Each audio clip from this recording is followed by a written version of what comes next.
सत्य के साथ। इस युद्ध के कारण दुनिया में जो कठिन हालात बने हैं, उनका प्रभाव लंबे समय तक बने रहने की आशंका है।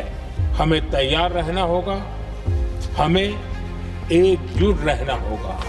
हम कोरोना के समय भी एकजुटता से ऐसी चुनौतियों का सामना कर चुके हैं। अब हमें फिर से उसी तरह तैयार रहने की आवश्यकता है। शांत मन से हमें हर चुनौती का मुकाबला करना है, यही हमारी ताकत है। इस समय पश्चिमी एशिया की हालत चिंताजनक है। बीते 2-3 हफ्तों में जयशंकर जी ने और हरदीप पुरी जी ने इस विषय पर सदन को जरूरी जानकारी दी है।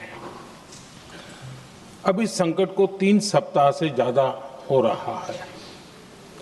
इसका पूरे विश्व की अर्थव्यवस्था पर, लोगों के जीवन पर बहुत ही विपरीत असर हो रहा है। इसलिए पूरी दुनिया इस संकट के जल्द से जल्द समाधान के लिए सभी पक्षों से आग्रह भी कर रही है। अध्यक्ष महोदय, भारत के सामने भी इस युद्ध ने अप्रत्याशित चुनौतियां खड़ी कर दी हैं। ये चुनौतियां आर्थिक भी हैं, नेशनल सिक्योरिटी से जुड़ी भी हैं और मानवीय भी हैं। युद्धरत और युद्ध से प्रभावित देशों के साथ भारत के व्यापक व्यापारिक रिश्ते हैं। जिस क्षेत्र में युद्ध हो रहा है, वो दुनिया के दूसरे देशों के साथ हमारे व्यापार का भी एक महत्वपूर्ण रास्ता है। विशेष रूप से कच्चे तेल और गैस की हमारी जरूरतों का एक बड़ा हिस्सा यही क्षेत्र पूरा करता है। हमारे लिए ये रीजन एक और कारण से भी अहम है। लगभग 1 करोड़ भारतीय खाड़ी देशों में रहते हैं और वहां काम करते हैं। वहां समंदर में जो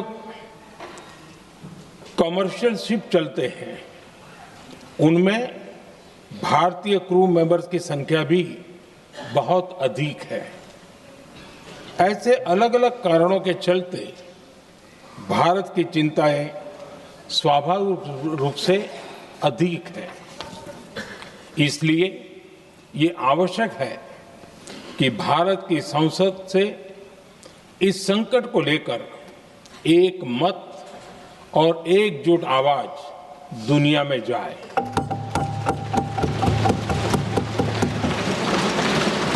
अध्यक्ष जी,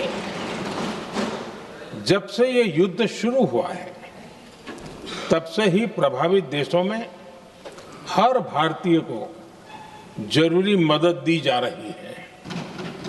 मैंने खुद पश्चिम एशिया के ज्यादातर देशों के राष्ट्राध्यक्षों के साथ 2 राउंड फोन पर बात की है। सभी ने भारतीयों की सुरक्षा का पूरा आश्वासन दिया है।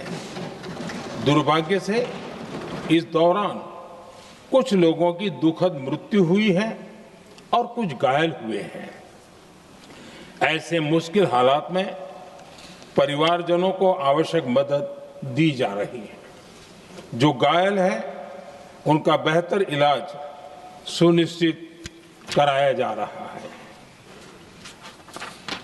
अध्यक्ष जी, प्रभावित देशों में हमारे जितने भी मिशन हैं, वो निरंतर भारतीयों की मदद करने में जुटे हैं।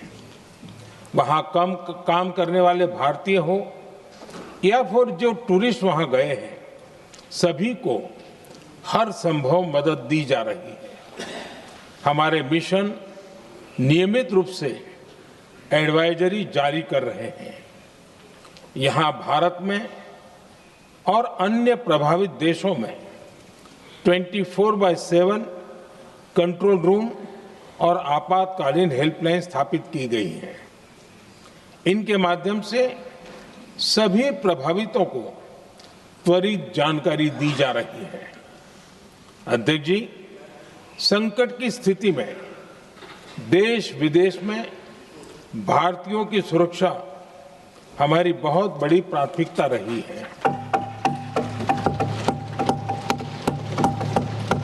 युद्ध शुरू होने के बाद से लेकर अब तक 3,75,000 से अधिक भारतीय सुरक्षित भारत लौट चुके हैं। ईरान से ही अभी तक लगभग 1,000 भारतीय सुरक्षित वापस लौटे हैं। इनमें 700 से अधिक मेडिकल की पढ़ाई करने वाले युवा हैं। खाड़ी देशों में भारतीय स्कूलों में हजारों विद्यार्थी पढ़ते हैं। सीबीएसई ने ऐसे सभी भारतीय स्कूलों में होने वाली कक्षा 10वीं और 12वीं की निर्धारित परीक्षाओं को रद्द कर दिया है। इन बच्चों की पढ़ाई निर्बाध चलती रहे, इसके लिए सीबीएसई उचित कदम उठा रही है। यानी सरकार संवेदनशील भी है, सतर्क भी है और हर सहायता के लिए तत्पर भी है। माननीय अध्यक्ष जी, भारत में बड़ी मात्रा में कच्चा तेल, गैस और फर्टिलाइजर जैसी अनेक जरूरी चीजें हॉर्मुज स्ट्रेट के रास्ते से आती हैं। युद्ध के बाद से ही हॉर्मुज स्ट्रेट में जहाजों का आना जाना बहुत चुनौतीपूर्ण हो गया है।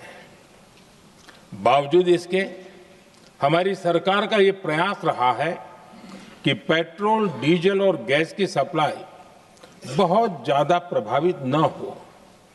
देश के सामान्य परिवारों को परेशानी भी कम से कम हो, इस पर हमारा फोकस रहा है।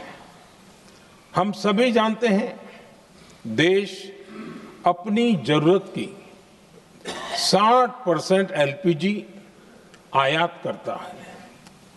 इसकी सप्लाई में अनिश्चितता के कारण सरकार ने एलपीजी के डोमेस्टिक उपयोग को प्राथमिकता दी है। साथ ही एलपीजी के देश में ही उत्पादन को भी बढ़ाया जा रहा है। पेट्रोल, डीजल की सप्लाई पूरे देश में सुचारू रूप से होती रहे, इस पर भी लगातार काम किया गया है। अध्यक्ष जी, आज की इन परिस्थितियों में एनर्जी सिक्योरिटी को लेकर बीते एक दशक में उठाए गए कदम और भी प्रासंगिक हो गए हैं। भारत ने बीते 11 वर्षों में अपनी एनर्जी इंपोर्ट का डाइवर्सिफिकेशन किया है। पहले क्रूड ऑयल, एलएनजी, एलपीजी ऐसी एनर्जी जरूरतों के लिए 27 देशों से इंपोर्ट किया जाता था। वहीं आज भारत 41 देशों से एनर्जी इंपोर्ट करता है। अध्यक्ष जी, बीते दशक में भारत ने संकट के ऐसे ही समय के लिए कच्चे तेल के भंडारण को भी प्राथमिकता दी है। आज भारत के पास 53 लाख मीट्रिक टन से अधिक का स्ट्रेटेजिक पेट्रोलियम रिजर्व है और 65 लाख मीट्रिक टन से अधिक के रिजर्व की व्यवस्था पर देश काम कर रहा है। हमारी तेल कंपनियों के पास जो रिजर्व रहता है वो अलग है। बीते 11 वर्षों में हमारी रिफाइनिंग कैपेसिटी में भी उल्लेखनीय वृद्धि हुई है। अध्यक्ष जी, सरकार अलग अलग देशों के सप्लायर्स के साथ भी लगातार संपर्क में है। प्रयास ये है कि जहां से संभव हो वहां से तेल और गैस की सप्लाई होती रहे। भारत सरकार गल्फ और आसपास के शिपिंग रूट्स पर निरंतर नजर बनाए हुए हैं।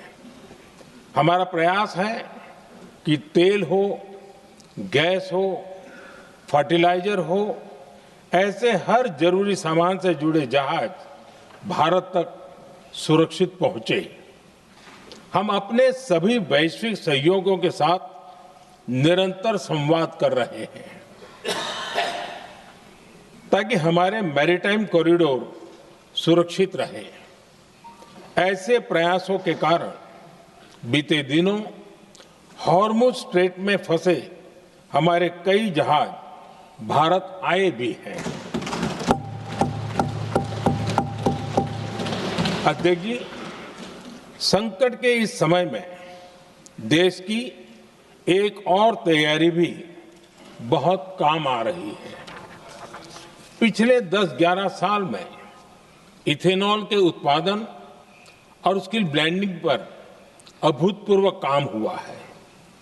एक दशक पहले तक देश में सिर्फ 1-1.5% इथेनॉल ब्लेंडिंग कैपेसिटी थी। आज हम पेट्रोल में 20% इथेनॉल ब्लेंडिंग के करीब पहुंच रहे हैं। इसके कारण प्रति वर्ष करीब 4.5 करोड़ बैरल कम ऑयल इंपोर्ट करना पड़ रहा है। ऐसे ही रेलवे के बिजलीकरण से भी बहुत बड़ा फायदा हो रहा है। अगर रेलवे का इतना बिजलीकरण न होता तो हर साल करीब 180 करोड़ लीटर डीजल अतिरिक्त लगता। ऐसे ही हमने मेट्रो का नेटवर्क बढ़ाया है। 2014 में जहां देश में मेट्रो नेटवर्क 250 किलोमीटर से भी कम था, आज ये बढ़कर करीब 1100 किलोमीटर हो गया है। हमने इलेक्ट्रिक मोबिलिटी पर बहुत अधिक बल दिया। केंद्र सरकार ने राज्यों को 15,000 इलेक्ट्रिक बसें चलाने के लिए दी हैं। आज जिस स्केल पर वैकल्पिक ईंधन पर काम हो रहा है, उससे भारत का भविष्य और सुरक्षित होगा।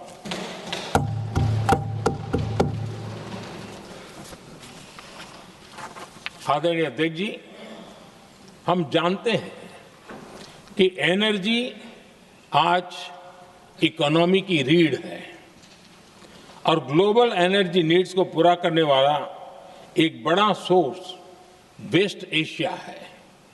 स्वाभाविक है कि दुनिया भर की अर्थव्यवस्था वर्तमान संकट से प्रभावित हो रही है और भारत पर इसका कम से कम दुष्प्रभाव हो, इसके लिए निरंतर प्रयास किए जा रहे हैं।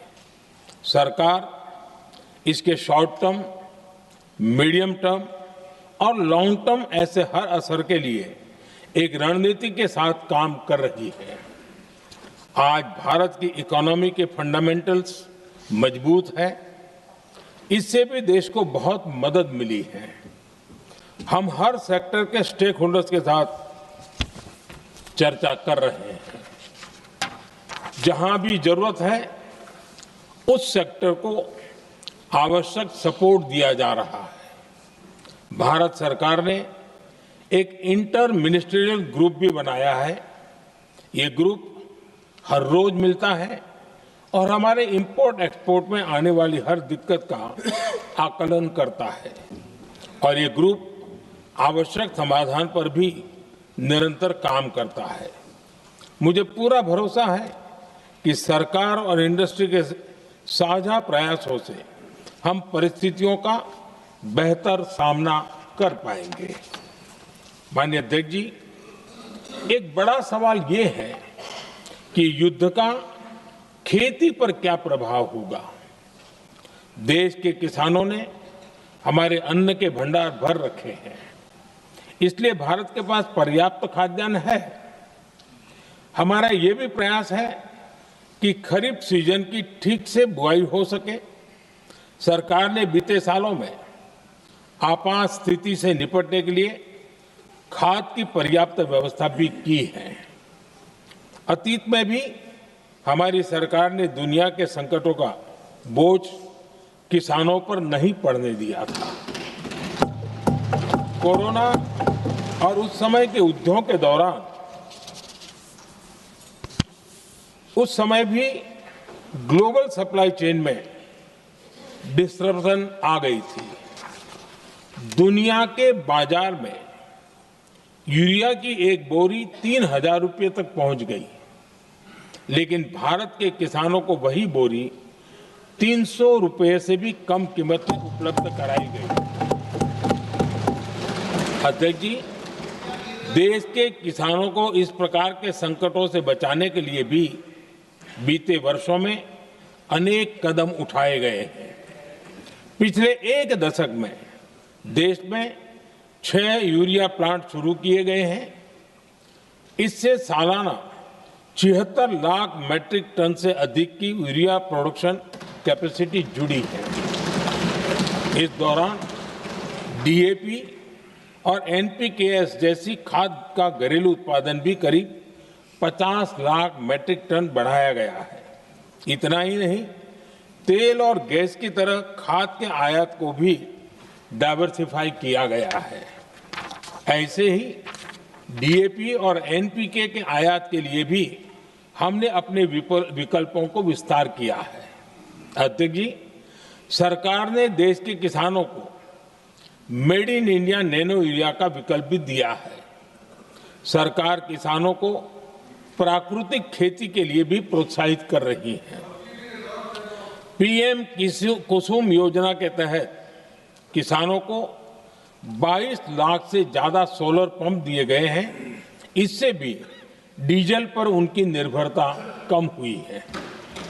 मैं सदन के माध्यम से देश के किसानों को विश्वास दिलाता हूं कि सरकार किसानों की हर संभव मदद करती रहेगी। आदरणीय अध्यक्ष जी, युद्ध का एक बहुत बड़ा चैलेंज ये भी है कि भारत में गर्मी का मौसम शुरू हो रहा है। आने वाले समय में बढ़ती गर्मी के साथ बिजली की डिमांड बढ़ती जाएगी। फिलहाल देश के सभी पावर प्लांट्स के पर्याप्त कोल स्टॉक उपलब्ध है। भारत ने लगातार दूसरे साल 100 करोड़ टन कोयला उत्पादन करने का रिकॉर्ड बनाया है। पावर जनरेशन से लेकर पावर सप्लाई तक के हमारे सभी सिस्टम की निरंतर मॉनिटरिंग भी की जा रही है और सरकार की तैयारियां उसको रिन्यूएबल एनर्जी से भी मदद मिली है। बीते दशक में रिन्यूएबल एनर्जी की तरफ देश ने बड़े कदम उठाए हैं। आज हमारी total installed power generation capacity का आधा हिस्सा रिन्यूएबल सोर्स से आता है। हमारी कुल रिन्यूएबल क्षमता आज 250 गीगावाट के ऐतिहासिक आंकड़े को पार कर गई है। बीते 11 वर्षों में देश ने अपनी सोलर पावर कैपेसिटी करीब 3 गीगावाट से बढ़ाकर 140 गीगावाट तक पहुंचाई है। बीते वर्षों में देश में करीब 40 लाख रूफटॉप सोलर लगे हैं। इसमें पीएम सूर्यघर मुफ्त बिजली योजना से भी लोगों को काफी मदद मिली है।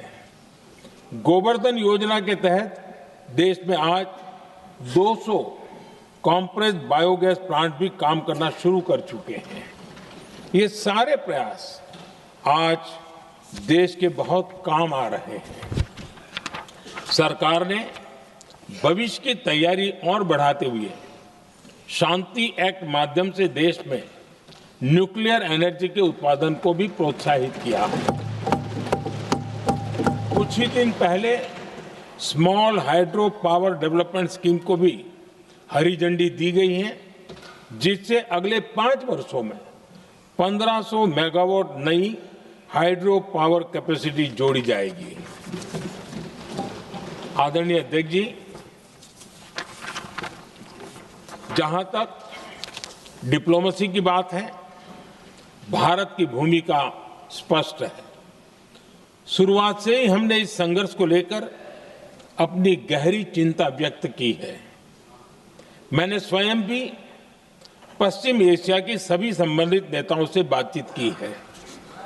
मैंने सभी से तनाव को कम करने और इस संघर्ष को खत्म करने का आग्रह किया है। भारत ने नागरिकों, एनर्जी और ट्रांसपोर्ट से जुड़े इंफ्रास्ट्रक्चर पर हमलों का विरोध किया है। कमर्शियल जहाजों पर हमला और हॉर्मुज स्ट्रेट जैसे अंतर्राष्ट्रीय जलमार्ग में रुकावट अस्वीकार्य है। भारत डिप्लोमेसी के जरिए युद्ध के इस माहौल में भी भारतीय जहाजों के सुरक्षित आवागमन के लिए निरंतर प्रयास कर रहा है। अध्यक्ष महोदय, भारत हमेशा से ही मानवता के हित में और शांति के पक्ष में अपनी आवाज उठाता रहा है। मैं फिर कहूंगा कि बातचीत और कूटनीति ही इस समस्या का समाधान है। हमारे हर प्रयास तनाव को कम करने, इस संघर्ष को समाप्त करने के लिए है। इस युद्ध में किसी के भी जीवन पर संकट मानवता के हित में नहीं है। इसलिए भारत का प्रयास सभी पक्षों को जल्द से जल्द शांतिपूर्ण समाधान के लिए प्रोत्साहित करने का है। अध्यक्ष जी, जब ऐसे संकट आते हैं तो कुछ तत्व इसका गलत फायदा उठाने की कोशिश भी करते हैं। इसलिए कानून व्यवस्था सुनिश्चित करने वाली सभी एजेंसियों को अलर्ट पर रखा गया है। कोस्टल सिक्योरिटी हो, बॉर्डर सिक्योरिटी हो, साइबर सिक्योरिटी हो, स्ट्रेटेजिक इंस्टॉलेशंस हो, सबकी सुरक्षा को और मजबूत किया जा रहा है।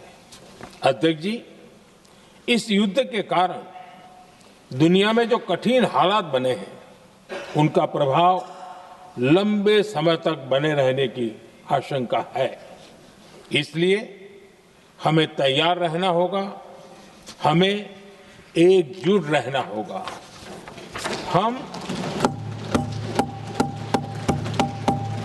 हम कोरोना के समय भी एकजुटता से ऐसी चुनौतियों का सामना कर चुके हैं। अब हमें फिर से उसी तरह तैयार रहने की आवश्यकता है। धीरज के साथ, संयम के साथ, शांत मन से हमें हर चुनौती का मुकाबला करना है और यही हमारी पहचान है, यही हमारी ताकत है। और हां, हमें बहुत सावधान और सतर्क भी रहना है। हालात का फायदा उठाने वाले झूठ फैलाने का प्रयास करेंगे, ऐसे लोगों की कोशिशों को सफल नहीं होने देना है। मैं देश की सभी राज्य सरकारों से भी इस सदन के माध्यम से आग्रह करूंगा, ऐसे समय में कालाबाजारी करने वाले, जमाखोरी करने वाले एक्टिव हो जाते हैं। इसके लिए कड़ी मॉनिटरिंग जरूरी है। जहां से भी ऐसी शिकायतें आती हैं, वहां त्वरित कार्रवाई होनी चाहिए।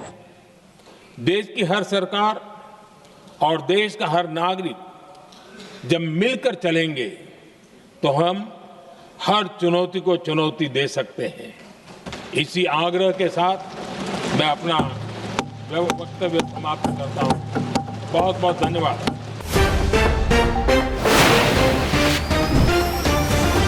सत्य के साथ।